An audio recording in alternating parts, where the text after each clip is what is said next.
नमस्कार। आप देख रहे हैं जलवायु पत्रिका। मैं पेड़ हूँ। मैं पेड़ हूँ। जीव जगत को उसकी प्राणदायिनी वायु का प्रदाता। सृष्टि के प्रारंभ से उसका सहचर। मैं ऊर्जा के स्रोत सूर्य से ऊर्जा ग्रहण कर जीव जगत की विविध क्रियाओं का संचालन करता हूँ। मेरी महत्ता बताते हुए मत्स्य पुराण में कहा गया है कि 10 कुएं बराबर है एक बावड़ी के, 10 बावड़ियाँ बराबर है एक तालाब के, 10 तालाब बराबर हैं एक बेटे के, और 10 बेटे बराबर हैं एक पेड़ के। वराह पुराण में मेरी महत्ता बताते हुए कहा गया है कि गोदान व भूमिदान से श्रेष्ठ है वृक्षदान। एक अनुमान लगाया है कि मेरा एक वंशज अर्थात एक पेड़ अपने जीवन काल में अपने फलों, पत्तियों, जड़ों, लकड़ी, रस, वायु शुद्धिकरण, नमी को बचाए रखने, वर्षा में सहायता करने, उपजाऊ मिट्टी के बहाव को रोकने, पर्यावरण संरक्षण आदि के माध्यम से मनुष्य को कई लाख रुपए का लाभ पहुंचाता है। एक वृक्ष अपने औसत जीवन काल में लगभग 5 लाख रुपए का ऑक्सीजन और 10 लाख रुपए का लाभ वायु प्रदूषण रोक कर पहुंचाता है। मानवीय सभ्यता मेरे ही सानिध्य में पुष्पित, पल्लवित और विकसित हुई है। मैं नदियों का वस्त्र हूँ, पृथ्वी का आभूषण हूँ। मैं बादलों को आकर्षित कराकर वर्षा कराता हूँ। मैं संस्कृतियों का संरक्षक व वाहक हूँ। पक्षी व अनेक जीव जंतु मेरे ही बाहों में अपनी जीवन लीला प्रारंभ करते हैं। मैं वायुमंडल से हानिकारक गैस कार्बन डाइऑक्साइड को अवशोषित कर प्रकाश संश्लेषण की क्रिया से भोजन का निर्माण करता हूँ, जिससे प्रत्यक्ष या अप्रत्यक्ष रूप से समस्त जीव जगत को भोजन प्राप्त होता है। साथ ही मैं मानव जाति को स्वस्थ बनाए रखने के लिए विभिन्न प्रकार की औषधियाँ प्रदान करता हूँ। परंतु सब कुछ जानने के बाद भी मानव मेरे ही प्रति शत्रुता का भाव अपनाए हुए है। वह अंधाधुंध व अनियोजित विकास की होड़ में मेरा ही विनाश करता चला जा रहा है। अरे, मैं तो उस मनुष्य को भी छाया प्रदान करता हूँ जो स्वयं मुझे ही काटता है। मैं ये नहीं कहता कि मुझे काटो मत। मेरे जो पौधे वृक्ष सूख गए हैं उन्हें काट कर मानव अपने उपयोग में लाए, लेकिन कम से कम एक के बदले 2 पौधे लगाए, 2 पेड़ लगाए। प्राचीन समय में असीमित धरती तथा असीमित प्राकृतिक संसाधन पूर्ण प्रकृति के साथ मनुष्य संतुलन बनाकर शांतिपूर्वक जीवन यापन करता था। प्रकृति भी उसका सहयोग करती थी। उसकी आवश्यकताएं कम थीं, जिन्हें वह सहजता से प्राप्त कर लेता था। परंतु समय के साथ साथ उसने अपनी बुद्धि के बल पर प्रगति की और अपनी अति महत्वाकांक्षाओं की पूर्ति करने के लिए प्रकृति का दोहन करना शुरू कर दिया। विकास की इस अंधी दौड़ में मानव ने मेरे साथ प्रतिकूल आचरण करके अपने अस्तित्व के लिए स्वयं संकट उत्पन्न कर लिया है। वह इस संकट को दूर करने का उपाय कर रहा है, लेकिन वह सफल नहीं हो पा रहा है। इस संकट के समाधान का उपाय उसे मैं बताता हूँ। उसे मेरे वंशजों की विभिन्न प्रजातियों का रोपण करना होगा। उसे पेड़ लगाना होगा। जब पेड़ लगाएंगे तो मैं मानव जाति को निम्न प्रकार से लाभान्वित करूँगा। मैं पेड़ हूँ। मैं कार्बन डाइऑक्साइड का अवशोषण करूँगा। मैं सूखा समाप्त कर दूँगा। मैं भूजल और अनाजों में बढ़ते आर्सेनिक सांद्रण को नियंत्रित करूँगा। मैं वातावरण में बढ़ते भारी धातुओं को नियंत्रित करूँगा। मैं वैश्विक तापन को नियंत्रित करूँगा। मैं जल संरक्षण करूँगा। मैं मृदा क्षरण रोकूँगा। मैं ध्वनि प्रदूषण को नियंत्रित करूँगा। मैं विभिन्न प्रकार की औषधियाँ प्रदान करूँगा। मैं जैव विविधता का संरक्षण करूँगा। अमेरिका में हवाई राज्य की मोना लेवा प्रयोगशाला के वैज्ञानिकों के अनुसार वातावरण में कार्बन डाइऑक्साइड की मात्रा 387 ppm तक पहुंच गई है। यह पिछले 6,50,000 वर्ष में सर्वाधिक है।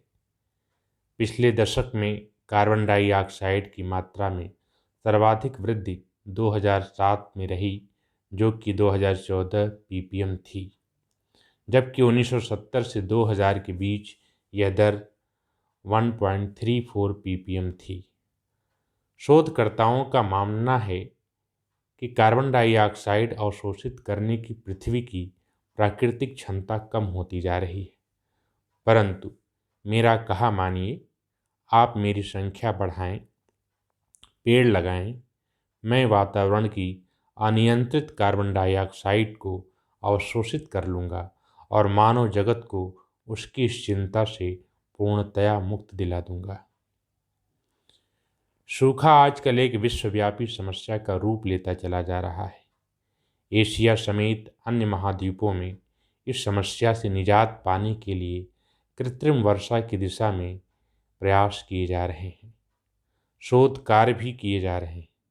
थाईलैंड, जहां लगभग 80% भूभाग पिछले कई वर्षों से भीषणतम सूखे से त्रस्त हैं, ने कृत्रिम वर्षा के लिए क्लाउड सीडिंग वर्षा मेघ निर्माण का 2002 में पेटेंट कराया है। मानव जाति मेरा कहा मानकर मेरे ऊंचे जाने वाली प्रजातियों का रोपण करे। मेरे ये वंशज मेघ निर्माण में सहायता कर मेघ को रोक कर वर्षा करवाएंगे और मनुष्य को सूखे से छुटकारा मिल जाएगा। पौधारोपण के अभाव में सूखा दूर करने के समस्त प्रयास केवल अस्थायी समाधान ला सकते हैं, स्थायी नहीं। आज विश्व के कई देश आर्सेनिक विषाक्तता की समस्या से त्रस्त हैं। भूजल में आर्सेनिक की मात्रा बढ़ रही है। भूजल के जरिए अनाजों में भी आर्सेनिक सांद्रण बढ़ रहा है, जिससे खाद्य श्रृंखला प्रभावित हो रही है। इस समस्या के समाधान का उपाय मैं बताता हूँ।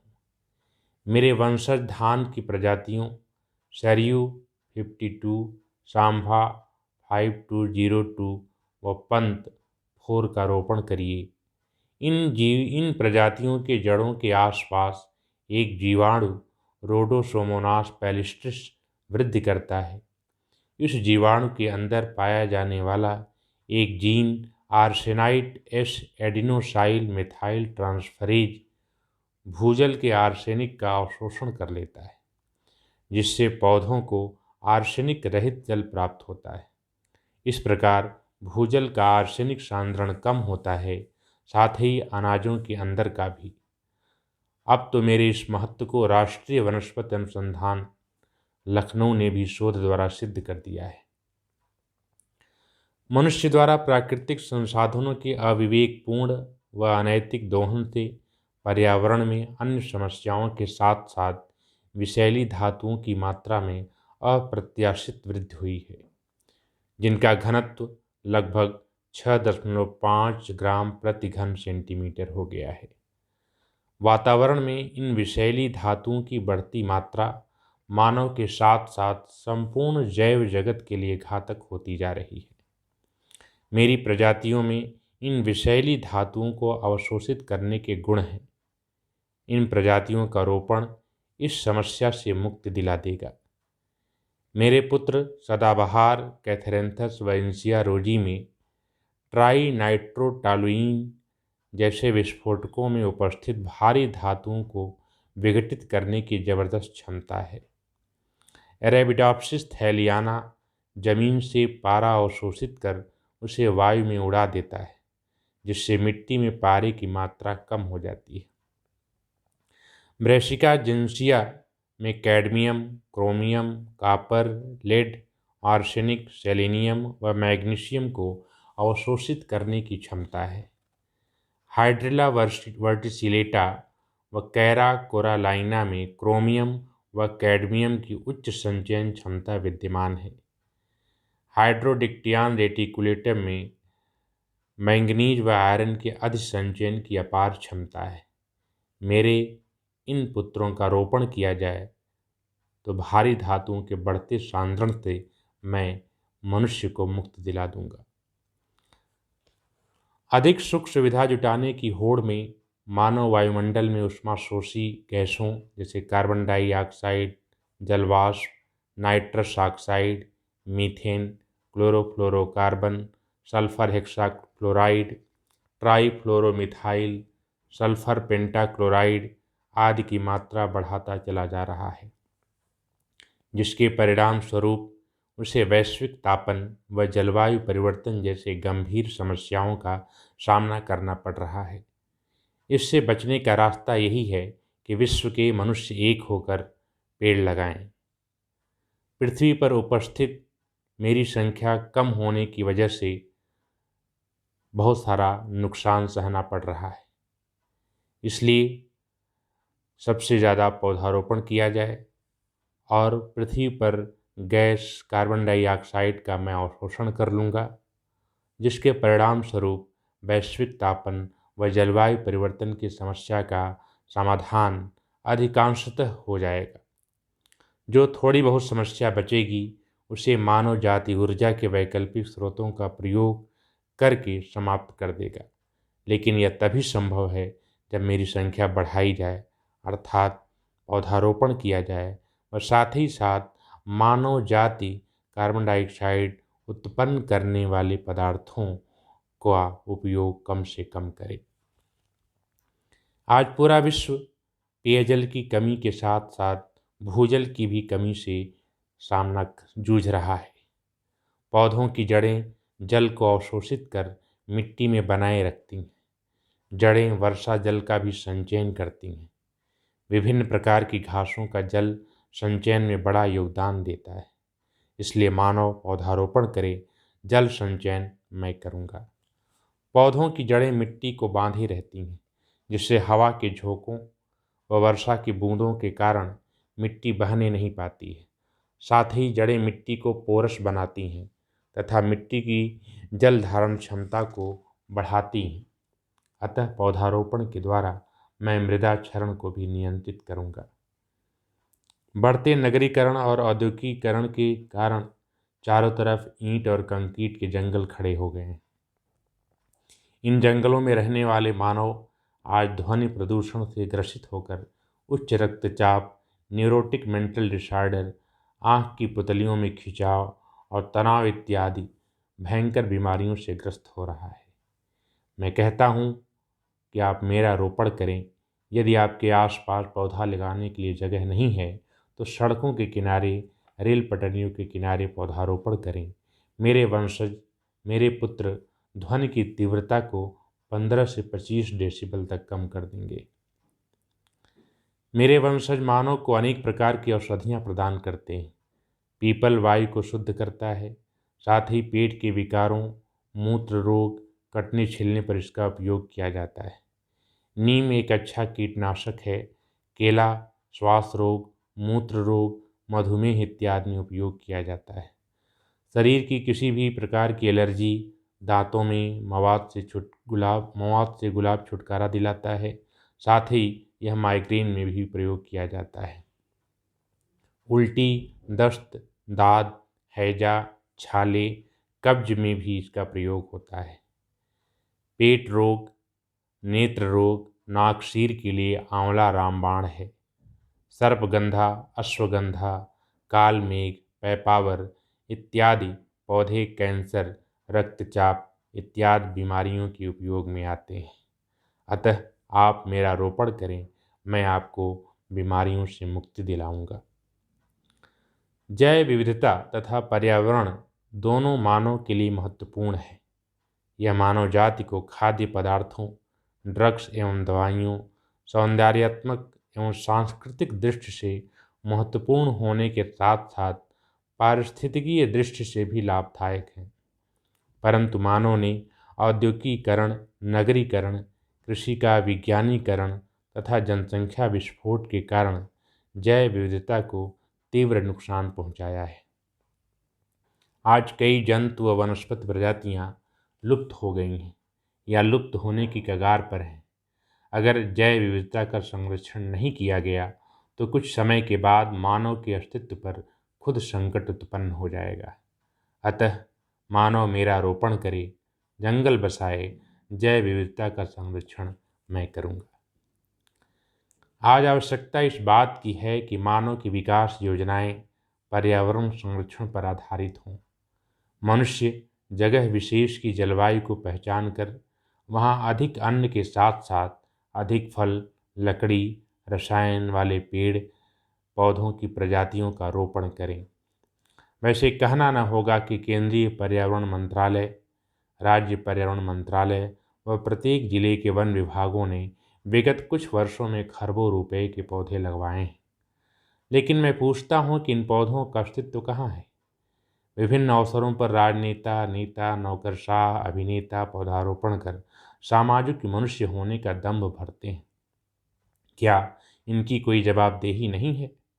वास्तव में ये सब मेरे नाम पर कमाने खाने वाले हैं। इन्होंने पिछले 2 दशक में इतना पौधारोपण करवाया है जिससे पृथ्वी को 2 बार पूरी तरह से हरा भरा किया जा सकता है। पर जनाब, ये पौधे आपको ढूंढने से भी नहीं मिलेंगे। इन सब के बीच में मैं अकेला भला क्या करूँगा? मैं बार बार अपने से ही लड़ता हूँ। सफ़ेद पोश तस्करों का खतरा मेरे ऊपर हमेशा मंडराता रहता है। ये मानवीय दानव मेरे घर में प्रवेश कर मुझे ही काटते हैं। मैं अकेला 2-3 दिन तक लड़ता हूँ, पर अंत में ये विजय पा ही जाते हैं। जब रक्षक ही भक्षक बन गया है तो विश्व कल्याण की कामना करना मूर्खता होगी। यदि मनुष्य मेरा दोहन इसी तरह से करता चला गया तो वह दिन दूर नहीं है जब वह भीषण गर्मी, अत्यधिक वर्षा, कहीं सूखा, कहीं बाढ़, कहीं भूकंप, कहीं सुनामी से त्रस्त रहेगा। चारों तरफ हाहाकार और चीत्कार का वातावरण होगा और उसका जिम्मेदार केवल और केवल मानव होगा। यदि मानव जाति को एक स्वस्थ, स्वच्छ, सुंदर पृथ्वी उसकी आगामी पीढ़ियों के हाथों में देनी है, उसे अपना अस्तित्व बचाए रखना है, उसे अपना जीवन सुखी व समृद्ध बनाए रखना है, तो उसे मेरा रोपण यानी पेड़ लगाना होगा। धन्यवाद।